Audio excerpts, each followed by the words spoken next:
The Spanish-American War was indeed a dispute between the United States and Spain that eventually resulted in the United States acquiring territory in the Western Pacific and Latin America. The battle arose from Cuba's struggle for independence from Spain, which started in 1895. The Cuban crisis destroyed U.S. investments in the island, estimated at $50 million, and nearly stopped U.S. trading with Cuban ports, worth about $100 million yearly. The insurgents launched a fight mostly against property, resulting in the destruction of sugarcane and sugar factories.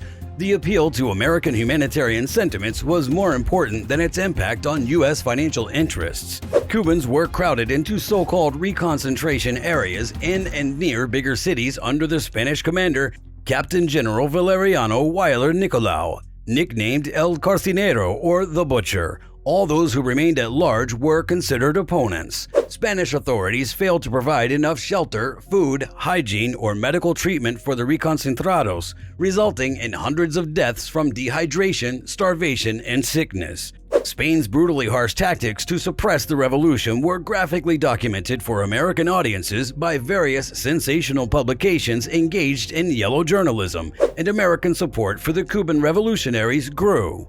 Did you guys know? Yellow journalism was introduced in the 19th century to define journalism that depends on breaking news, hyperbole, and controversy to increase its revenue. Humanitarian concern for Cuba's misery and the pain was added to traditional American sympathies for the colonial people fighting for freedom.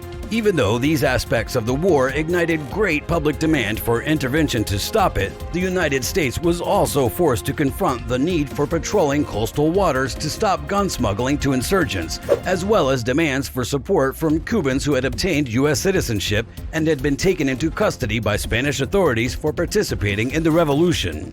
On April 9, Spain declared a ceasefire and accelerated its new agenda to provide Cuba with limited self-government powers. However, the United States Congress quickly passed resolutions declaring Cuba's right to independence, demanding the evacuation of Spain's armed forces from the island, and authorizing President William McKinley to use the military to achieve that evacuation.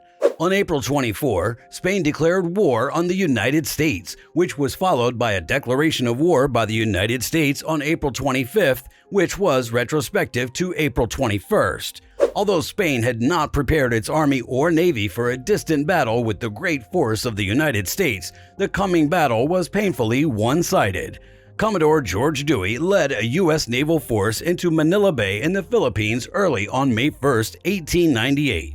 He took 2 hours to defeat the anchored Spanish Navy before stopping the Battle of Manila Bay to command his troops a second breakfast. In total, less than 10 American sailors were lost, while over 370 were lost by Spain. By August, U.S. forces had taken control of Manila. The fugitive Spanish Caribbean force, led by Admiral Pascual Cervera, was discovered in Cuba's Santiago port by U.S. surveillance. General William Shafter led an army of regular soldiers and volunteers, along with the then former Assistant Secretary of the Navy Theodore Roosevelt and his first volunteer cavalry, the Rough Riders, who landed on the coast east of Santiago and gradually extended on the city in an attempt to compel Cervera's navy out of the bay. On July 3rd, Cervera led a force out of Santiago and tried to run eastward along the coast. During the ensuing fight, all of his boats were subjected to heavy gunfire from U.S. weapons and were beached, either burning or sinking. 2 weeks later, on July 17, Santiago surrendered to Shafter, thereby ending the brief but historic war. The peace process. For all practical reasons, the war was ended, and on July 18, the Spanish government appealed to France's help in organizing a peace agreement. However, before the battle was over, another American military force led by Major General Nelson A. Miles took control of Puerto Rico. On August 12, 1898, ceasefire negotiations in Washington ended with the signing of a treaty. Aside from stopping war, this treaty forced Spain to yield full sovereignty over Cuba and to hand over Puerto Rico and an unspecified island in the Landrones, Mariana Islands, to the United States. In the Philippines, Spain agreed that the Americans should hold Manila and its ports until the execution of a peace agreement defining the ultimate possession of the islands. And the peace commissioners were to meet in Paris no later than October 1. The big question for McKinley and his advisors was what to demand from Spain in the Philippines. McKinley seems to have had no intention of gaining empire on the other side of the world when he proposed intervention in Cuba. There's little reason to believe that many members of Congress or the general public anticipated such a war conclusion. Dewey's spectacular victory at Manila, on the other hand, had drawn surprising attention to a location of tremendous strategic significance. Roosevelt and his friend Senator Harry Cabot Lodge were supporters of Captain Alfred Thayer Mann's sea power doctrine, and they observed in Manila Bay a stronghold that might substantially increase the United States' dominance in the Far East. Ongoing European aggressions in China appeared to many industrialists to be a threat to the U.S. market, and Manila attracted them as a foothold from which they could protect the United States' interests in China. The decisive victory at Manila was seen by Protestant leaders as a divine summons to missionary work in the Philippines. Furthermore, the British and Japanese governments have said that they would prefer that the U.S. keep the islands. Any alternative route would have been challenging. The restoration of Spanish power promised nothing but anarchy, comparable to the one from which Cuba had recently been saved. Furthermore, the Filipino people weren't really thought to have necessary knowledge, skills, or experience for effective self-government, despite the fact that a faction led by Emilio Aguinaldo declared the Philippines a provisional republic in June 1898, and despite the fact that Aguinaldo's soldiers controlled almost the entire archipelago outside of Manila, this idea remained. Swayed by these many arguments and his assessment of popular feeling, McKinley determined, after much debate, that the United States must take ownership of the Philippines' nearly 7,000 islands and 7 million inhabitants. Spain hesitantly accepted this demand, on the condition that the United States pay Spain a nominal fee of $20 million for public buildings and public works in the Philippines. These agreements were included in the Treaty of Paris, which was signed on December 10, 1898. Spain gave up Cuba and handed the Philippines, Puerto Rico, and Guam to the United States. This agreement was highly criticized in the United States Senate, but it was passed by a single vote on February 6, 1899. The Philippine-American War had begun 2 days earlier, when fighting broke outside Manila between U.S. troops and Aguinaldo's freedom fighters.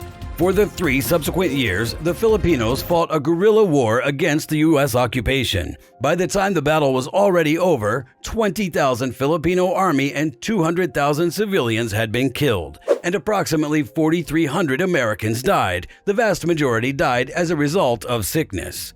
Consequences of the war. The Spanish-American War, despite its brief duration and low cost in terms of resources and human lives, was a defining moment in both countries' histories.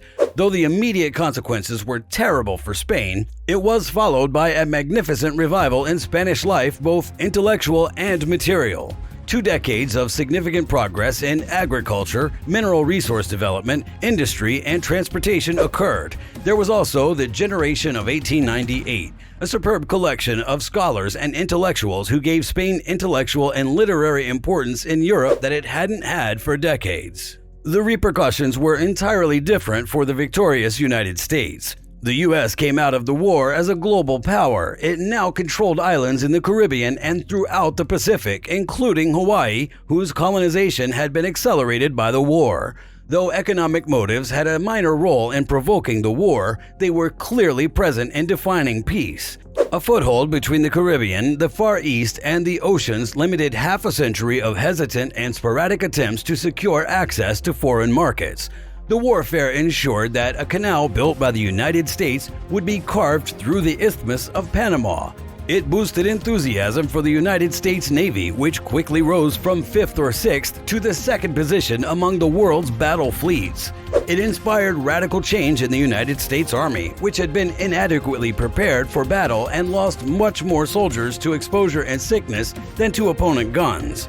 It also helped Theodore Roosevelt, the country's first world-minded president, boost his career. Within a couple of years after the end of the war, the United States had established the Caribbean as an American lake, was assuming a leading position in Far Eastern politics through schemes such as the Open Door policy, and was still developing to play a pivotal role in the politics of Europe.